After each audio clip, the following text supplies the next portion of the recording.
Hey, what's up, my friends? It's your buddy Phil here, project management trainer, PMP exam coach.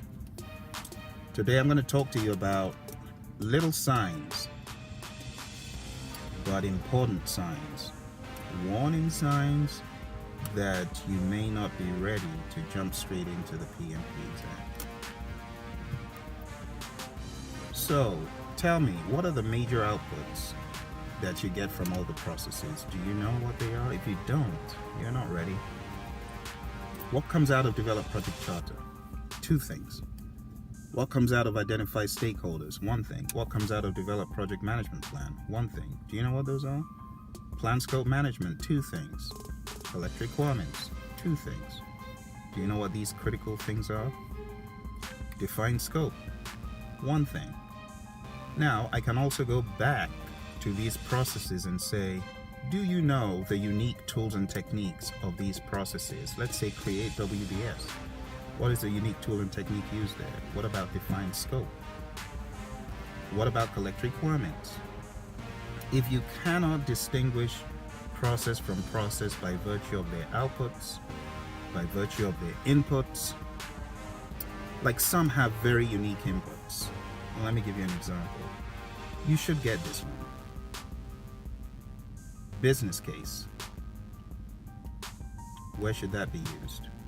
I know it can be used in a few places, but what's the number one place? Do you know? Let me give you another one. Cost forecast, schedule forecast. They only go to one place. Where? These to me are little warning signs that you ain't ready. And if you're not ready, you need to be on my course on praiseon.com. Okay? Here are a few other signs.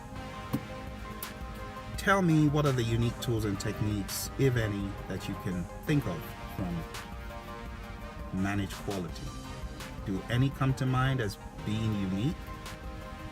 If you are struggling to think of some rather unique tools and techniques, and by unique I'm saying it's used only in one place or maybe two places, preferably one place. Can you think of any from managed quality? I would have thought DFX would have rung an alarm bell in your mind. If it did not, it means you may have glossed over some of this stuff.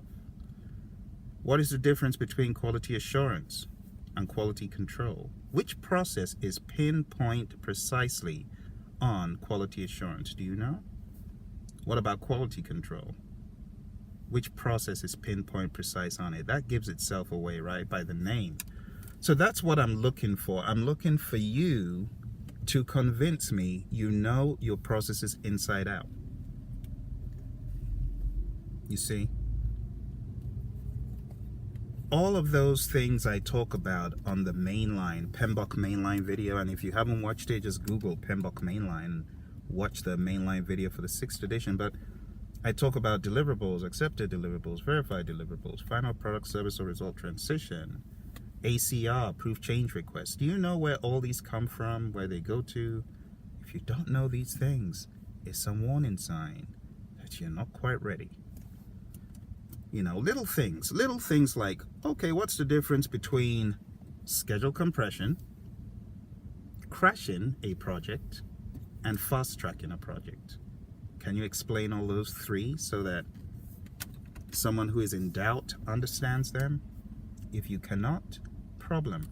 What about resource leveling versus resource smoothing versus resource optimization? Can you explain all three clearly? If you cannot, warning sign. Warning sign you're not quite there yet.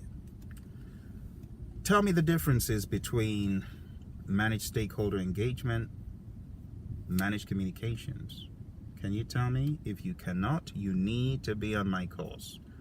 Okay? Go to www.praizion.com. Sign up for the Project Management Professional Training Course, PMP Exam Prep Camp. That is what you need to be signed up for. Seriously. It'll help you, it'll close the gaps, and it will firm up your understanding, because these are things you need to know. I'm just being honest with you. Don't go take the exam if you're not ready. If what I'm saying sounds like Greek, don't do it. Don't. You need to know all the outputs, the unique outputs, you know. You need to know the benefits of each process. You need to know what you're really doing in each process. What am I really doing in managed quality? What makes it different from QC? What am I really doing in managed stakeholder engagement? What makes it different from monitor stakeholder engagement or monitor communications? What am I really doing in implement risk responses versus plan risk responses? What am I doing in monitor risk versus identify risk? There's some similarities. You gotta know them, all right? I hope this helps you. Go sign up for that course. Pronto. Talk to you soon.